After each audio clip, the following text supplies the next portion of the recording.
I'm Steve Sterling and my wife Dottie, and we're college admission consultants, and we've been doing this for 20 years. So it's our pleasure to provide information and leave time at the end of the presentation for questions you may have. We've kind of, in a nutshell, going to present the different steps to really make it efficient to apply to colleges and successfully get things completed, and to maximize your chance for admission into the college of your choice. So with that, we're going to cover a few things. The factors to consider before you actually apply. Some of these will apply to juniors and sophomores, as in preparation before they actually apply. Then the actual steps for completing, which are listed here, and we'll refer to them. I printed out a poster size so you can see exactly where we are in the steps as we go through the different slides. And then the things to consider when you finally decide which school you would like to attend. Okay, some factors to consider before you actually apply. The single greatest mistake regarding the application process, grossly underestimating the amount of work it takes. So don't get us wrong. If students want to apply to the CSUs and the UCs, the CSUs only, there's no essays, one application for all the schools. You can finish the whole process in 2 hours.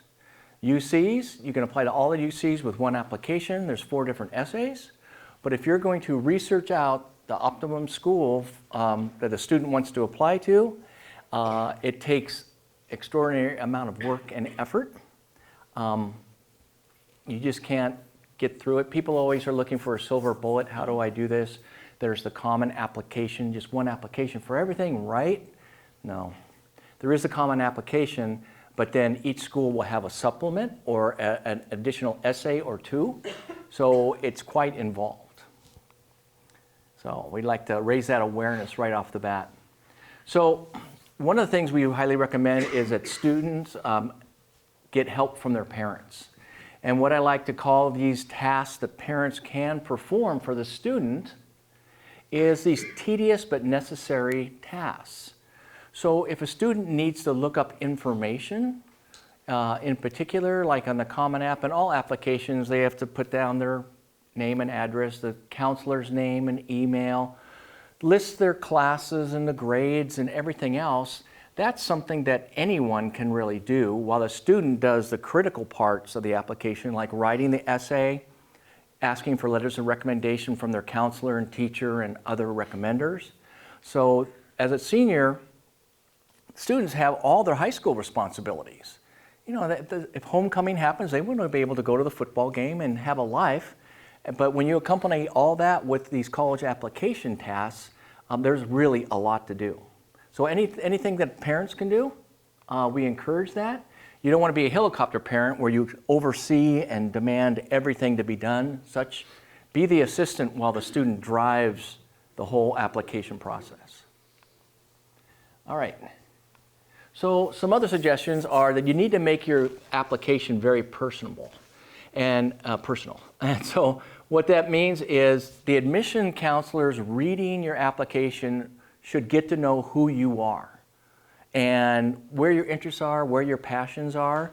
And those are the successful applicants, where they really understand where you fit into their college community.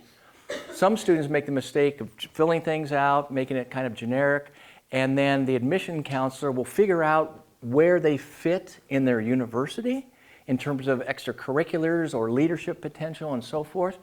You don't want them to figure it out. You want to tell them where you fit into their school. And, oh yes, this person has a lot of leadership potential. They showed leadership in high school.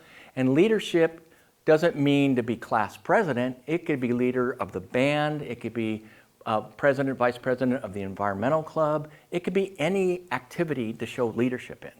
So by expressing all these attributes that you bring to the school, it allows college admission counselors at the universities to figure out where you will fit, and it kind of bumps up your place among other students. The applications will reveal who you are, and it's fine in essays to write I. You know, I have done this. Don't be repetitive, but be very personal and say, this is my interests and goals, and what I plan to do when I get to the university is X, Y, Z. So it's okay to use the pronoun I, and sometimes we've heard from admission officers they actually prefer that. All right, so advice, start early, apply early to create opportunities for success. And this is because applying early increases the success for college admission. There's a greater percentage of early applicants that are admitted, and early applicants have better opportunities for the larger dollar scholarships as well. By applying early, and there's different types of early. There's early decision, early action, and early applicant. It really expresses that you're truly interested in going to their university. Colleges get so many applications that if you wrote, oh, I'm applying because I need to apply to 10 schools and you're my last choice, they're going to dump you right out. You need to express that every single school you apply to, it is one that you're enthusiastic to attend and become part of that community. Show that demonstrated interest.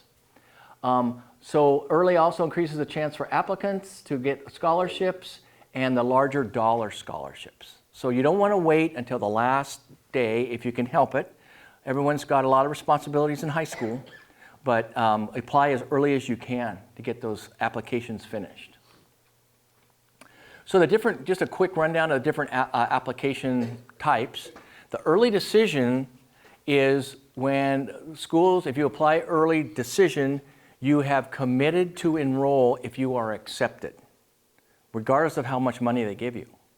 So if you apply, and virtually every school will only let you apply to one school, early decision, and you can apply to other schools, of course, but if you hear back from that school that you've been accepted under early decision, you have to drop the applications out of all your other schools and accept enrollment. So we advise people to do that if financial aid is not an issue for them. If money's not a problem, it is very much an advantage to apply early decision. Early action is where you apply early, typically between November 1st and November 15th, but you do not have to commit to enroll into that school, any school you apply to, until May 1st of your senior year. So it gives you all this extra time to analyze how much money they're giving you and what school your student really likes. But it does show that interest that you applied early because you really want to go there. And those students have a greater percentage of those get accepted. So the early decision is binding. They say it's legally binding if you get accepted and you have to enroll, but legal's in quotes, you can get out of it, but it's really difficult because you've committed. And early action is what we really highly recommend because it shows interest, but you don't have to commit to the school until May 1st.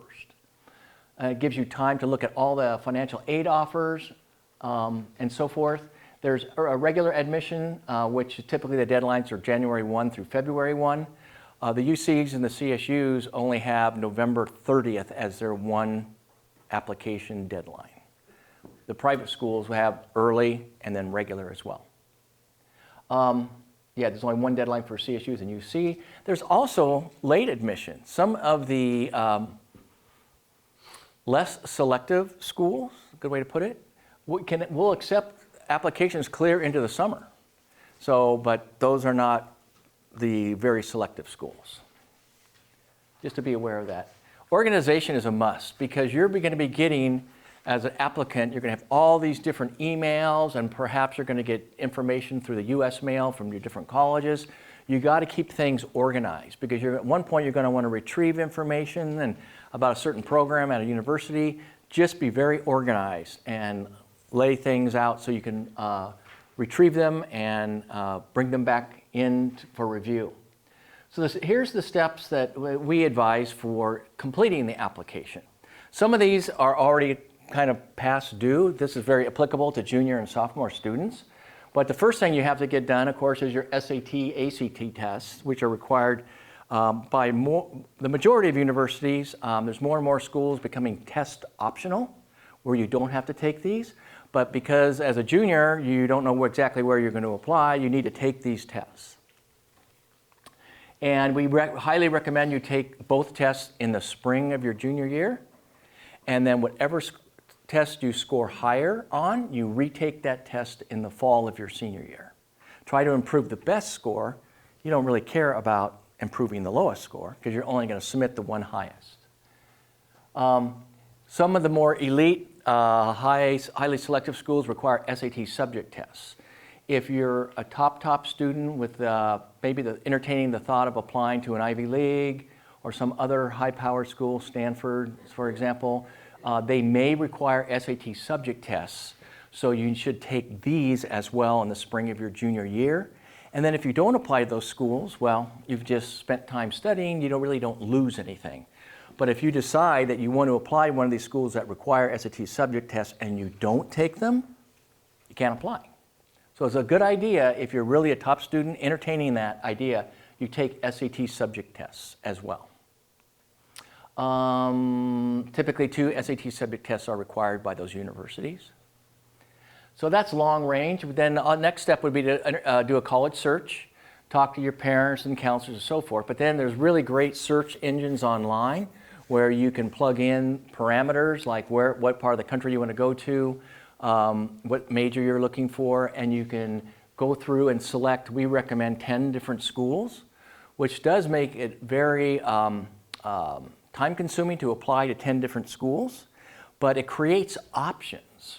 Every student we've ever helped has got into multiple schools. Some schools give them nothing, and some schools give them some to a lot of money. So by applying to all those schools, you can create more options for yourself. So we recommend 10, but it is a lot of work, but it definitely is worthwhile doing it that way. And so get ideas. Maybe you've already visited a few campuses to get ideas, but then you want to use your online search engines to finalize a list to come up with. And then you want to be able to search the different university department web pages. Perhaps you're interested in a particular major and you go into that university and it turns out they don't really look like they have a very strong program in that major. So maybe you'll put that on the second tier back burner while you maybe look at another university more strongly and apply to that school. So you want to go through that. You want to apply to a couple of safety schools. These are schools that you know you can get admitted to because of their qualifications that's needed to get acceptance. The schools with lower GPA requirements, perhaps, and a school that you can afford to attend if everything else falls through. Then you want to also have best match schools or target schools. These are schools that you really want to go to and likely you can't afford, but they have your major, they have everything you're looking for. These are schools you really would like to attend. And we always recommend that there's a couple of reach schools. These are schools that you may not be able to get into because of your qualifications, you may not be able to afford, but it's worth throwing your name in the hat because you just never know if there are some unusual circumstances that make you more eligible than other students. But there was a top UC a few years ago where the students that didn't have the top grade got in and there were several students that applied with the top grades and they were rejected. Well, on investigation and asking questions, all the students that got in were on the debate team. So it turned out that UCLA, it was not UCLA, it was another UC had graduated their entire debate team. So they were looking for anybody they can. And so just by being involved with that or band or some other part of student activities, oh, here's a top student that's coming in, we can have them for 4 years on the debate team, so they made it in. You just never know.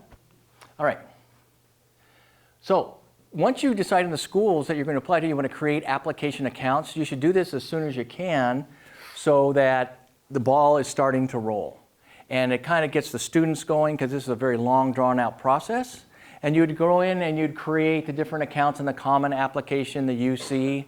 The coalition application is a new one, new the last couple of years. And that has a whole different application process to go through. But you want to go in and get the student registered. The student wants to get registered and get active on their account. So when they are ready to begin filling out the application, they can go in, put in their username and password, and start putting in their information. Yeah, so you can begin. And so if students are willing for the parents to begin entering some of this tedious but necessary information to take the burden off students while they're writing their essays, which is something they have to do, it allows more time for the student to focus on those critical things as well as maintaining their top grades in high school. Okay, so there's also, we always ask our clients if they want to apply to honors college. Not every school has honors, but a lot of schools do. And honors college is within a university, the elite, what I like to say, the elite students, if they get into honors, usually take freshman and sophomore level classes in the humanities, history, social science, whatever it might be, and it's taught in more of a roundtable discussion format with professors.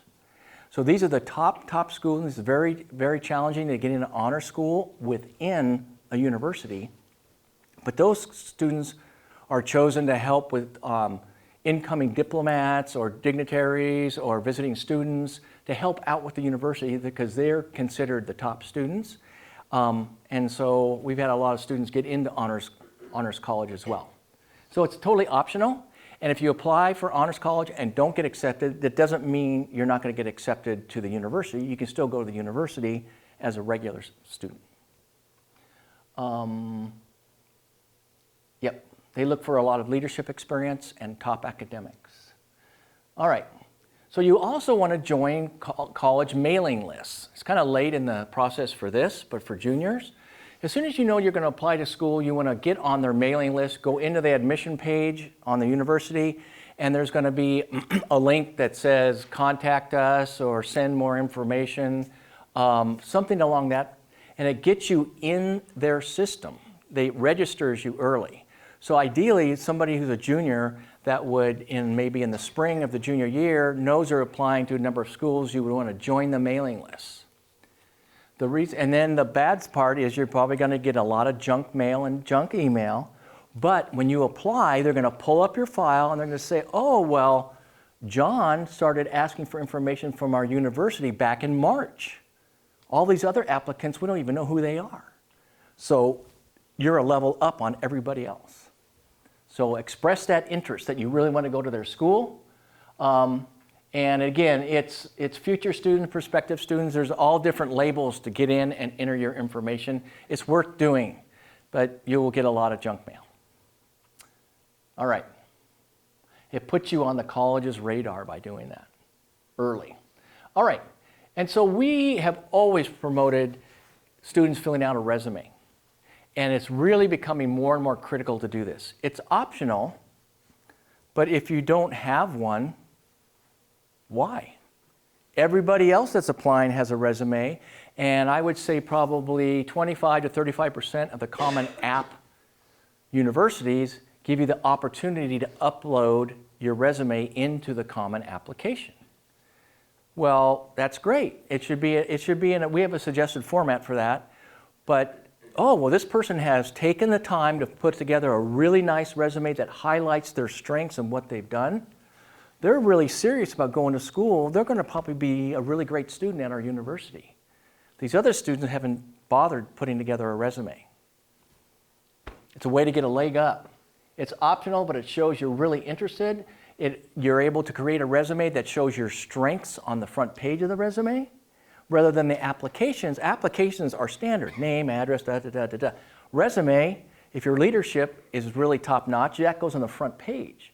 If your extracurricular activity is where your strengths are, that goes on the front page.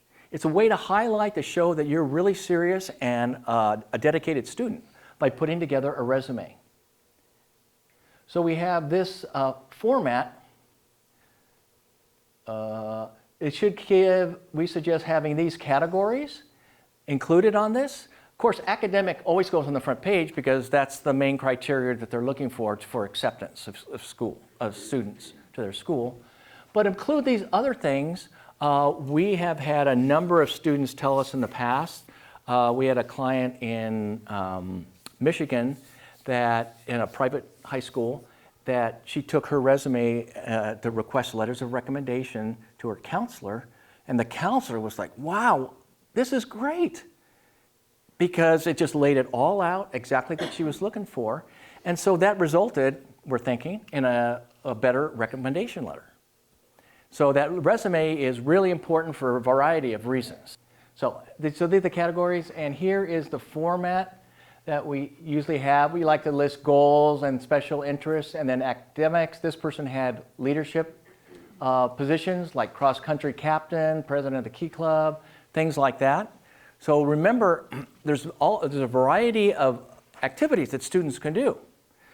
But the one activity that college admission counselors really seek is leadership, because they equate leadership to good citizenship. And it doesn't matter if you're leader, class president, leader of the band, leader of the environmental club, well, sports team captain, whatever it might be, leadership is really good to have on your application and your resume. So you're able to show your strengths, and it sets students apart from other applicants. And that's what you want to do. You want to look unique and special so they can recognize you and pull you out and accept you for admission. So, moving chronologically down, the next thing would be to start to assemble all the essay prompts. If you've chosen your schools that you're applying to, now you want to, rather than go into each one and figure out the essay prompts, we highly recommend you go through all the applications and copy the prompts for essays with a due date. So you start working on the essays, which are the most difficult part of the application process for students. Because they ask questions about, and students need to reply or respond with an essay to things they've never really thought about, you know? And so it takes them quite a while. And, but gathering all the applications with their due dates with the application really helps you plan and schedule out.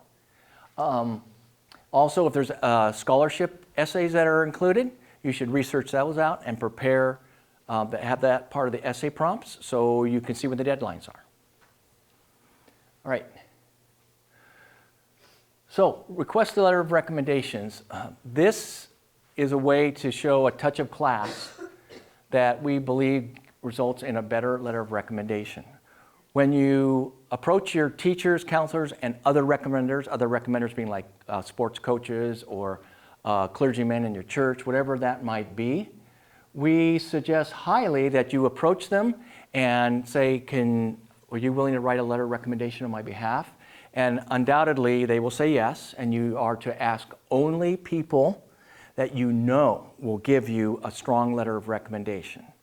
Kind of the rule of thumb is a really great recommendation will help you a little bit, but a mediocre, poor recommendation will just slice you. It'll kill you and throw you out of the consideration.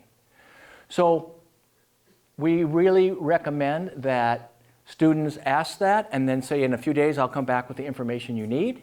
You come back with a cover letter asking exactly what you're asking for a letter of recommendation. And this is really critical.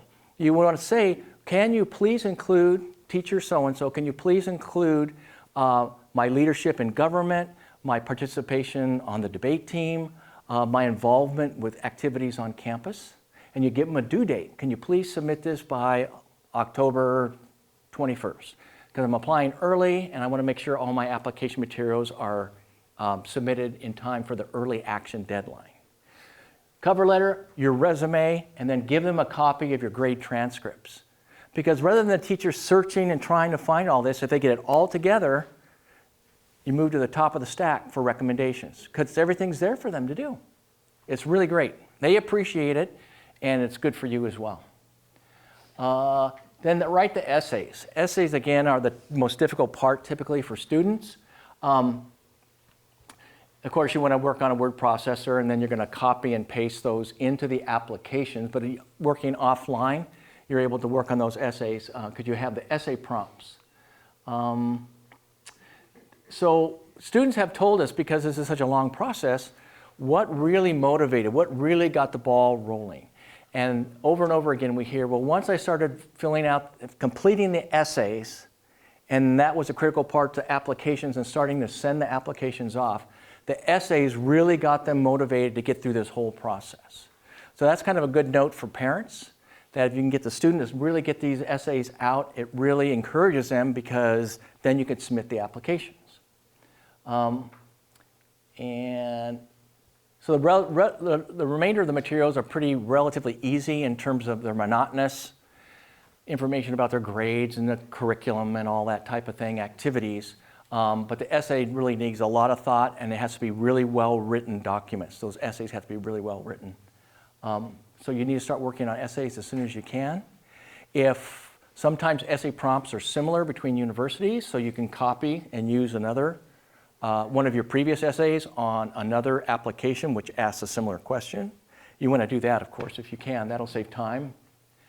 So what matters the most in your essay, for your application for admission? It's your story. They want to really hear who you are and reveal your personality and your character in those essays. You can write about your different experiences, which typically is an essay, an occurrence, an experience that you had. And it's okay to write about something negative, but you have to end on a positive note. So you may write about something about you were too stressed out because of you're taking on too many extracurricular activities, and so you were staying up too late to finish your academic responsibilities, finish your homework and the like. But you've learned to back off of those extracurricular activities, and now you're on target with scheduling your academics and your extracurricular activities. You want to end on a positive note. But this is what you need to do, and your conviction is really paramount. You can't make up a fictitious story. It just looks fake.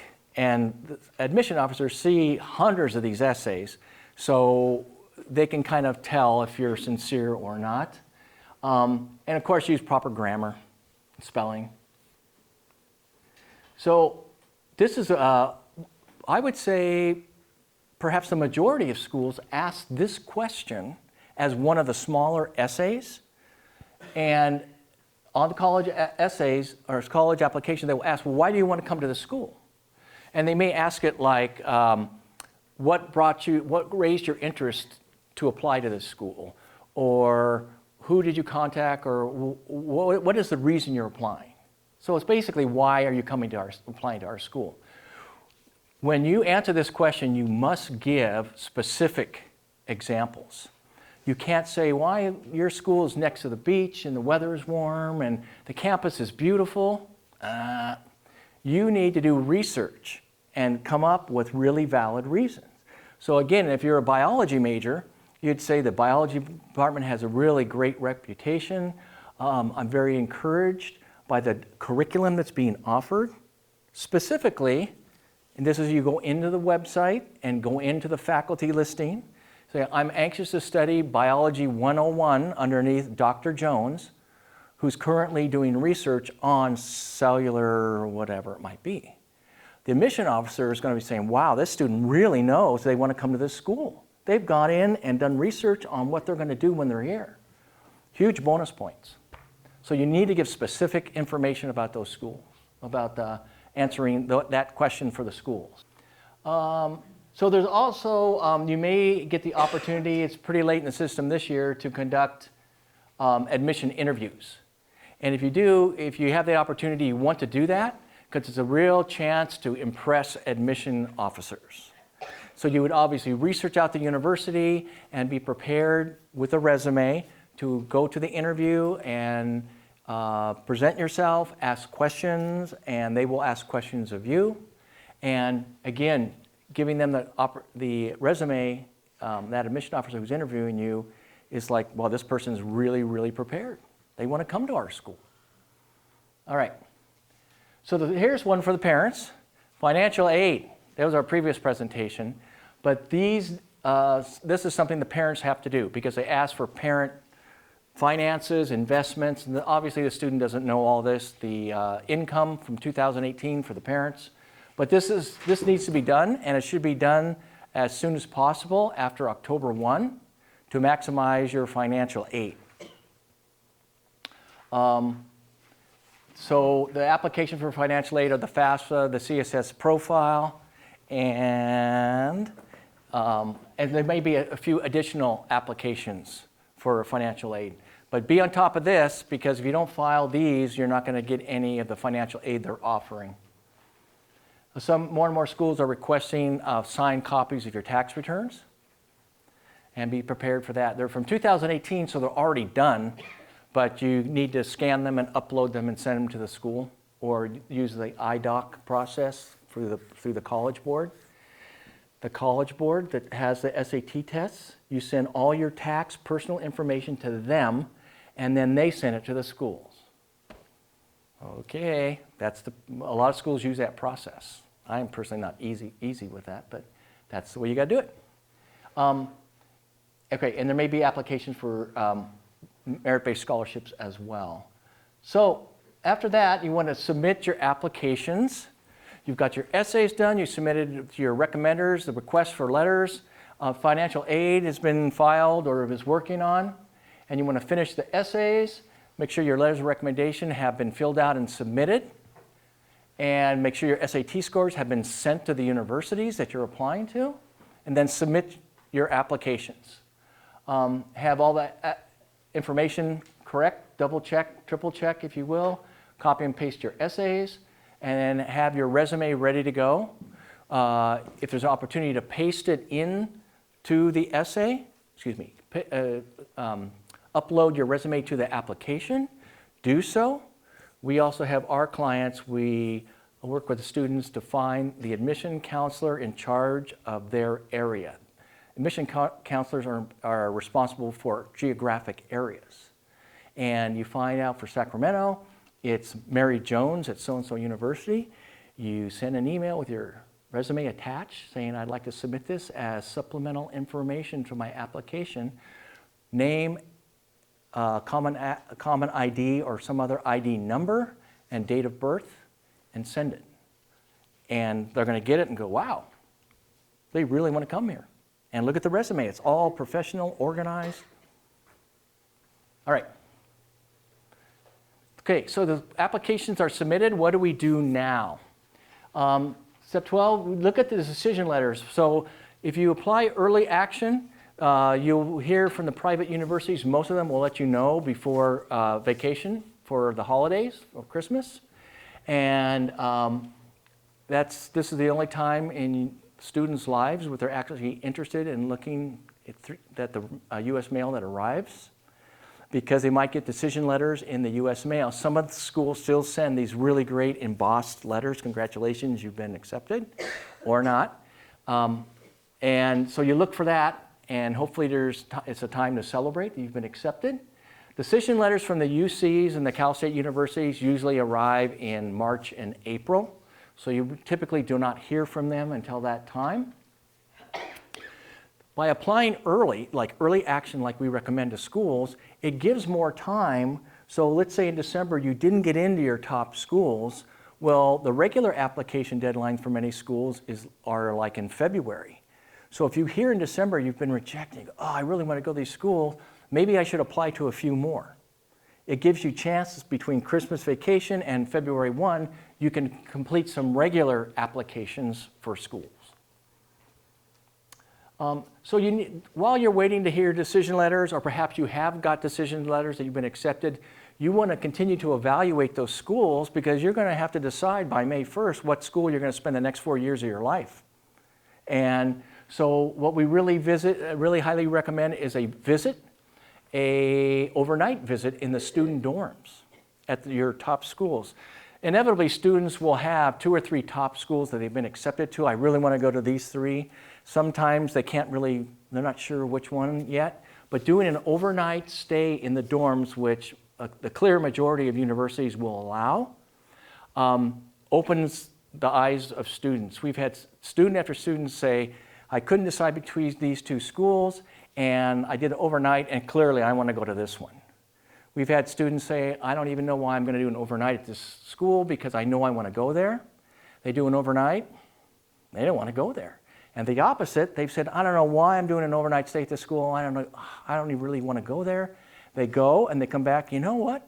That's where I want to go. So the overnight stay is really important. And this is the time to do it is from the end of January to maybe like March before you have to make your final decision on May 1st where you're going to enroll. And it's a real chance, you know, when you visit schools, parents and or students, and you're talking to admission officers, everything's glorious, right? I mean, they want you to come to their school, especially if you're accepted. They want you to come to their school. When you do an overnight stay in a dorm, you're with students and they'll tell you all the good and bad and what really happens on campus. Because you're talking to your fellow future students, your fellow peers, with no adult around, and they'll just tell you the truth. So it's a really good way to find out the true happenings at a university. And then you want to, when you come back, you want to review your notes, talk things over with your parents to try and prioritize which school you think you really want to go to the most. After that, you need to wait for the financial aid award letters that will come typically in late March, early April, that tells you how much money each university is giving the student. Because you can get accepted to many schools, but some school may give you very little money and another school might give you a lot of money. So you have to lay it out and what's most affordable and what's the top choice of your school, of your student, where they want to go. And then to decide what school you finally want to attend is look at all the college factors. You've been working on this for months and months, and every student will know, I kind of know I really want to go to this school or these couple of schools, but you look at all the factors that you know about the different universities you've been accepted to, and then compare the financial aid awards. Maybe your top school that you really want to go to as a student gives you almost no money, but the second choice, which is really right there next to the top choice, gives you lots of money. Well, as a family, you might say, you need to go to the second one because they're going to give you so much money. Discuss with parents, and then also just have that internal gut feeling of, it's got this feeling that I need to go to this school. And then by May 1st, you need to send enrollment confirmation that you are going to attend that university. Usually that's electronically on the website. They'll give you a student account with a username and password. We always advise students to do it at least a day ahead of time in case you lose electricity because you're with PG&E and you can't have it, really, and then you miss the deadline. So we always say, don't wait till the very last day. Go a day or maybe two before to give that enrollment. All right, and then you prepare to enroll into college. So once you are accepted, you'll start getting information of other things you need to do. So they'll be sending you information. You need to complete your vaccinations, Hep B, meningitis, all these things that are required. And there's also insurance considerations. Should you get renter's insurance? If you're not taking a car to school, the parent should drop you from their car insurance when you leave for school, which will save hundreds of dollars a month. There might be you need to see if you're interested in an on-campus job. When do you and how do you find those jobs before you get to the university and you start looking and everybody else has already applied. So there's lots to do during the summer after you get accepted to be fully prepared, and talk to your college roommates. They will usually provide names and access. That's really particularly important because you don't want to show up. A lot of students will have the little mini 2-foot, square foot, cubic foot refrigerators. You don't want to show up with 2 of those. You don't want to show up with 2 TVs. So it's good to talk with the roommates and decide who's bringing what and what you can share. And then make travel plans to the college. And then final advice, there's no quick fixes with this. If you're going to do it right, like I mentioned, if you just want to apply to CSUs and UCs, it's not that difficult. But if you're going to go out, there's 2,200 four-year colleges and universities in the United States. And everyone has a little special, different emphasis. So if you're going to do it right, in our opinion, you need to do all the research and apply. And when it comes down to the deadlines, what we like to do is create these wonderful problems for students. I got into all these schools, and I'm really having a tough time deciding because they're all really great schools. Then they do the overnight, and we talk it over with them, and they're able to make a selection. But we want to create options so you have that choice. A lot of students will, at the last minute, decide they want to actually go to school closer to home. And so that's usually a last minute decision as that impending May 1st deadline approaches. And you have to do the work, and you need to submit all the information online, the applications, and parents need to do the financial aid on time. And the earlier you start, the better off you will be. And the parents and the students should really work together on this. This is a joint project, and students are the drivers, and the parents should be assisting in any way they can.